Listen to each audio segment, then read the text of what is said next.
Hoy es viernes 24 de julio y nos corresponde conversar sobre 4 tipos de impuestos y sus elementos. En este caso vamos a conversar sobre las rentas de capital mobiliario, las rentas de capital inmobiliario, las ganancias de capital y las remesas al exterior. Vamos a estar conversando sobre cada uno de sus elementos y la importancia que estos tienen. Vamos a verlos a continuación. En el caso de las rentas de capital inmobiliario, el sujeto activo sería el Estado costarricense. El sujeto pasivo sería la persona propietaria del inmueble. Con respecto al aspecto material, se refiere a obtener ingresos sobre el alquiler de bienes inmuebles. Respecto al aspecto espacial, se refiere a que el inmueble esté aquí en el país, es decir, en el estado costarricense. Si fuera en el extranjero, no aplicaría este principio. En cuanto al aspecto temporal, el impuesto nace cuando se adquiere un ingreso por alquiler del bien inmueble. En cuanto al aspecto cuantitativo de este impuesto, simplemente hace referencia a la tarifa que se menciona en la ley sobre impuestos sobre la renta. Y un ejemplo de este impuesto sería una persona que alquile un apartamento en 500,000 colones y en base a este monto se calcula el impuesto sobre la renta que debe pagar según la ley correspondiente a este impuesto. En el siguiente impuesto vamos a hablar de igual manera de los elementos que lo conforman. En este caso sería la renta de capital mobiliario, que hace referencia a los ingresos de, por ejemplo, inversiones como certificados de depósito a plazo, ingresos, por ejemplo, la gente que invierte en la bolsa de valores o en las AFIs de diferentes empresas a nivel gubernamental, incluso los bonos del gobierno.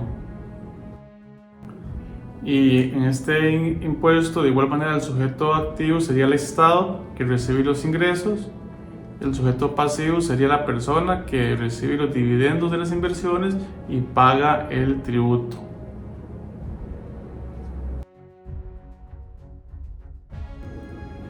En cuanto a los elementos de este impuesto, en el aspecto espacial sería que la inversión sea hecha aquí en Costa Rica, en el territorio nacional.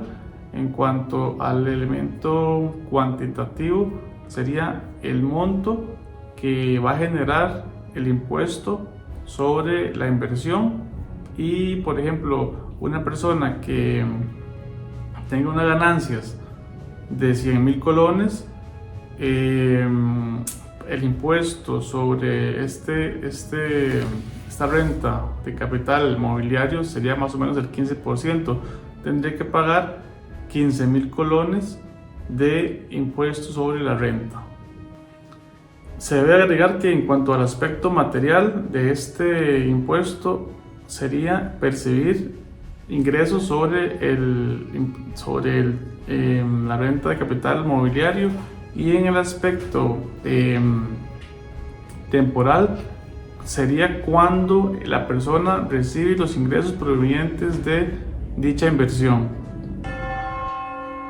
En cuanto al impuesto sobre ganancias de capital, el sujeto activo sería el Estado costarricense. El sujeto pasivo es la persona que tiene las ganancias de la venta de una propiedad o de una inversión y va a generar ganancias. En cuanto al aspecto material, sería obtener ganancias de la venta de un bien o una inversión. El aspecto espacial sería que la inversión o la venta de la propiedad sea en el estado costarricense. En cuanto al aspecto temporal, sería cuando se realiza la venta del bien y en el aspecto cuantitativo se realiza restando el valor de venta menos el valor de compra. Ahí estaríamos sacando el monto en referencia a la ganancia que generó la venta del bien, según la ley del impuesto sobre la renta. Por ejemplo, una persona que compró una propiedad de 20 millones, a los 5 años la vende en 35 millones, esa diferencia de 15 millones es la que está grabada con este impuesto. Y hay que recalcar que esto se realiza después de la ley que se emitió hace algunos años, porque anteriormente no era así y en muchas ocasiones este tipo de ingreso no se reflejaba y la gente no pagaba debidamente el impuesto. Ahora vamos a seguir conversando y en este caso vamos a mencionar las remesas al exterior.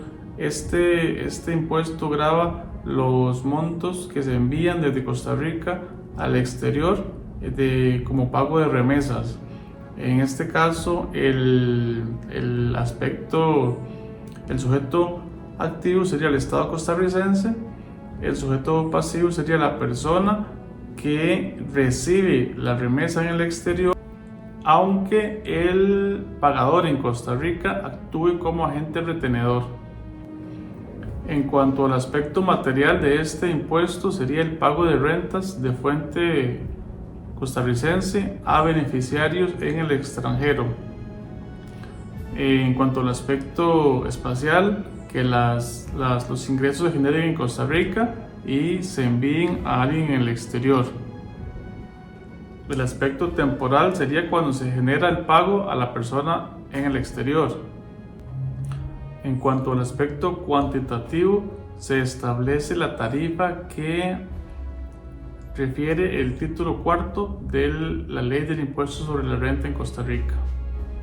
Y un ejemplo de ese tipo de impuestos de remesas al exterior sería que una empresa costarricense realice un pago, por ejemplo, del uso de un software a una empresa en Estados Unidos. La empresa costarricense debe hacer la retención y la empresa de Estados Unidos sería la que paga el impuesto, pero la empresa de acá es la que hace la retención. Y por último vamos a hablar sobre los gastos deducibles y las deducciones únicas. Que los gastos deducibles son todos aquellos gastos que hacen o corresponden para que mi negocio pueda generar. Por ejemplo, el pago de electricidad, el pago del teléfono, el pago de salarios. Todos estos son gastos deducibles. ¿Qué quiere decir deducibles? Que se van a restar a mis ingresos y en base a eso yo voy a pagar el impuesto sobre la renta. Son gastos deducibles. Y las deducciones únicas son aquellos elementos de la ley que permiten a una persona exonerarla o darle un beneficio fiscal bajo ciertas circunstancias.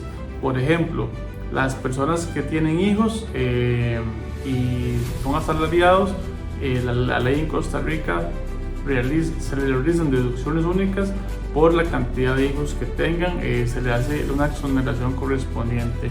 A esto hace referencia a las deducciones únicas, son ciertos beneficios fiscales, que es lo que ya hablamos también, muy diferente a los gastos deducibles, que son ya gastos que mi negocio son necesarios, que en el negocio son necesarios para generar la ganancia, pues, y en base a esta ganancia yo voy a pagar el impuesto sobre la renta, como dijimos antes, electricidad, salarios, internet y todos esos tipos de gastos.